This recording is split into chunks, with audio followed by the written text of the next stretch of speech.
Hey guys, thanks for joining me on this video. Right now you caught me shredding the cheese. I like to shred my own cheese. I don't get that waxy feeling from the already shredded cheese that you buy in the grocery store, but feel free to use whatever cheese you'd like. I shredded up a big block of mozzarella cheese, and what I don't use, I put in a Ziploc bag and pop it into the freezer. The other cheese that I'm doing right now is a Colby Jack. I like to use 3 different flavors of cheese on my lasagna, and so this is going to work out really nicely. Normally I would put some grated fresh Parmesan on there, but I just don't happen to have any on hand right now. So as soon as we finish up this, we're going to get moving on putting that lasagna together. So stick with me here and we'll be right there. Like I said, you can use any kind of cheese that you choose to use. It doesn't make any difference. You don't have to shred your own cheese. I just happen to like to do it.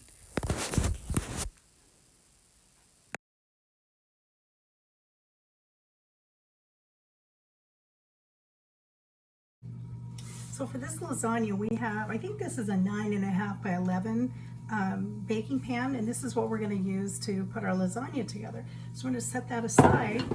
I have ground some ground beef and some onion, and we're just getting ready to add some tomato sauce to that. And I have a 15-ounce can of tomato sauce. I'm going to add the whole can plus a can of water to this. There's many ways that you could do this. You could use marinara sauce that's already done. You know, you could certainly do that. You could use whatever you like, ragu, prego, rouse, whichever flavor you like.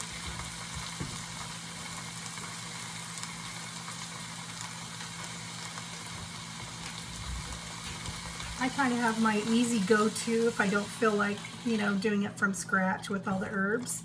And I don't have all the herbs on hand right now. So what I'm going to do instead is I am going to make my sauce for the lasagna with the McCormick's seasoning. And generally it's going to take 2 seasoning packets. So I use 1 thick and zesty. And so I'm going to pour that in here, and this is going to take care of all the seasoning, so you don't need to add any other seasoning. And 1 Italian mushroom spaghetti sauce. Turn that down a little bit. And this is also going to thicken our sauce. There we go. We're just going to stir that together.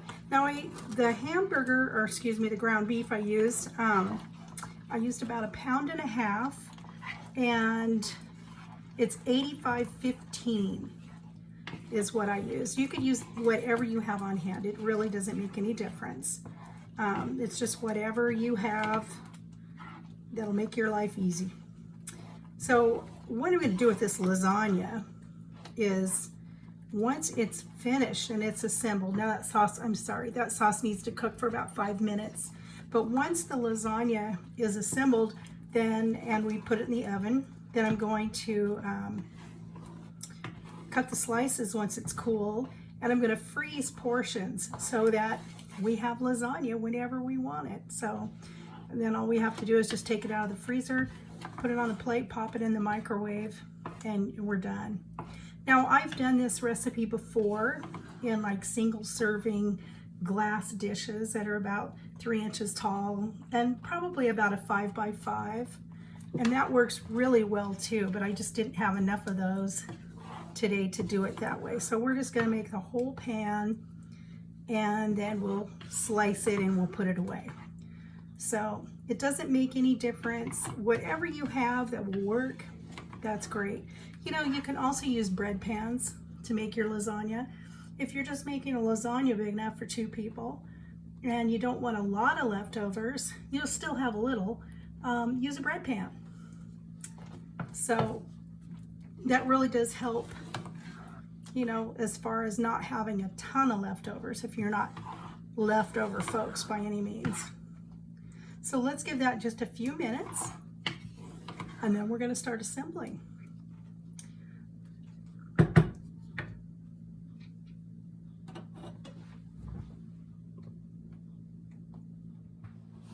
Now I did spray the pan, excuse me, with some Great Value extra virgin olive oil, just to make sure that we don't have anything sticking.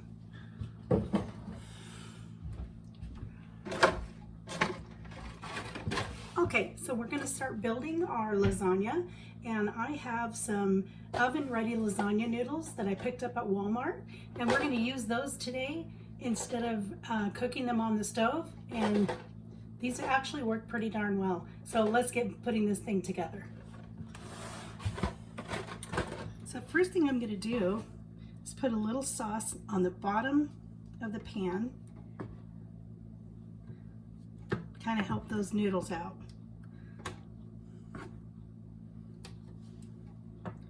And just kind of spread it out a little bit. Don't need a ton, just a little bit.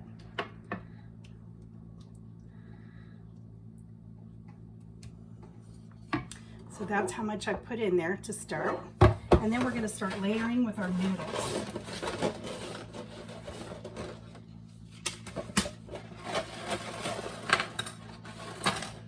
Now I have just enough of the pasta noodles to make this recipe. So we're going to go ahead and put those in. And when you put your noodles in, they should touch or slightly go over the noodle before, just a little, just a slight overlap. I already have some pieces that are cut to fill in up here, and looks like I need another, so let's, perfect. So that actually broke where I wanted it to. That's amazing. Okay, so then we're going to start layering. And you know, usually what I do is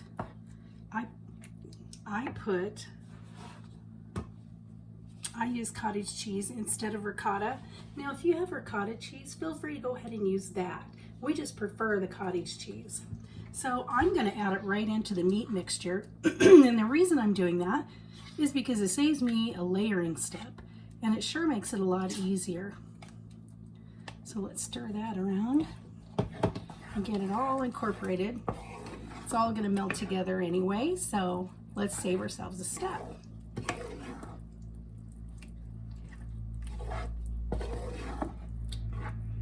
Okay, that looks really good. So let's go ahead and start our layer.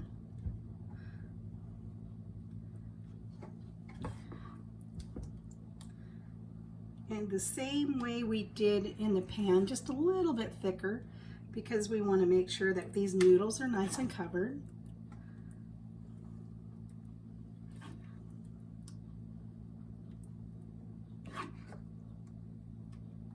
And this is going to make 2 layers, which is plenty for us. If you have a deeper pan, you can go however many layers that you want to. Just make sure you have enough sauce for all that. And I think I made just enough sauce for what we're going to do here for the 2 of us. So let's just get her done. All right. Now, like I said, you can take the time to make your own sauce, and it's really good when you do. I just decided that I'm going to take the easy way out today. And you know what? It's all about what you have time to do and what you have. Okay, the next layer is going to be the mozzarella cheese that I shredded over there. So we're going to make sure that we're pretty generous with our cheeses. And remember, I am going to use some Colby Jack cheese as well. I just like that flavor. There we go. That looks like a good amount. And then let's just put a thin layer of Colby Jack on there. There we go. This cheese is so soft. I think I had it out a little too long. So it kind of had a hard time shredding there. But we got it done. Okay. There we go. Now we're going to go back doing the noodles again, and we should have just exactly what we need.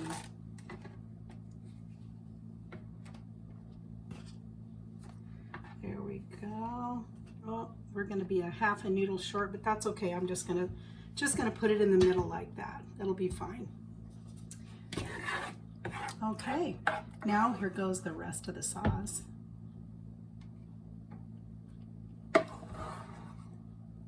You know, if you are trying to watch your carbs, you could make this with zucchini. Just slice your zucchini long, you know, so if you get a nice long zucchini, slice it lengthwise. And I'd say about a little less than 1/4 of an inch, because you don't want it too thick, but you don't want it too thin. You don't want it to fall apart. So you could do that and substitute that for the noodles and go ahead with your layers and layer it with everything else, and that way you've saved yourself the carbs, but you still have that great taste.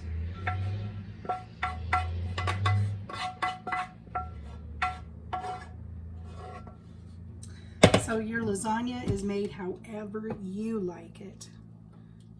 So that's the real key here, is make it how you enjoy it. And you'd be really surprised how many people are going to go, wow, that's really good.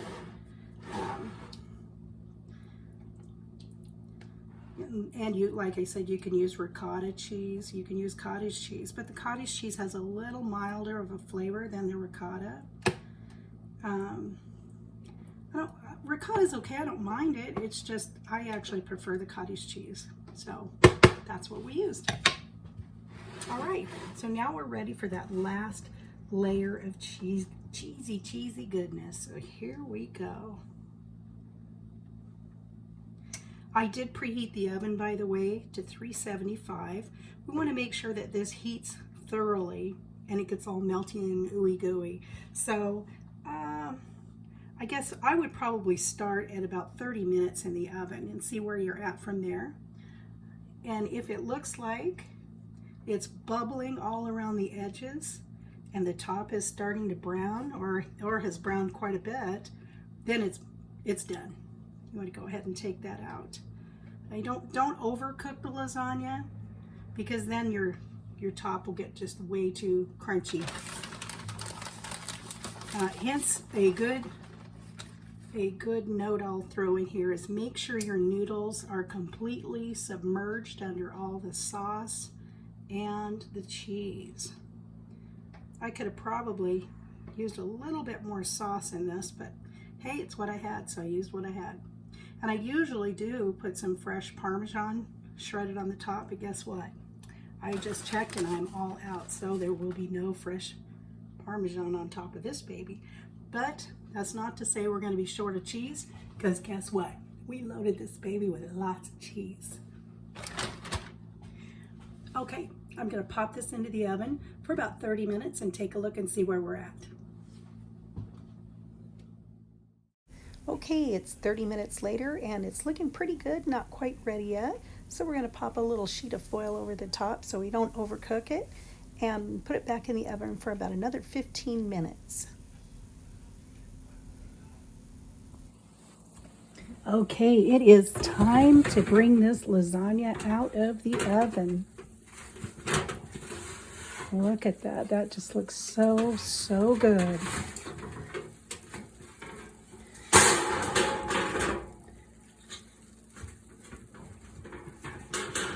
Try to leave my cookie sheet in the oven.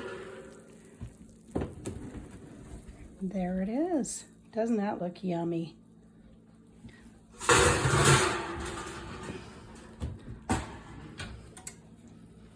And we're going to give that just probably about 10 minutes before we cut into that. Let it cool a little bit and let all the juices set up a little. And then we're going to take a look and see how that really came out. Okay, so I hit the wrong button and I missed the recording of me slicing it. But here is a nice picture of it. It came out so good, and it tastes even better than it looks. So I hope you enjoyed the video. If you like what you saw, give me a thumbs up and hit that subscribe button. Thanks a lot for joining me today. I really appreciate it. Bye now.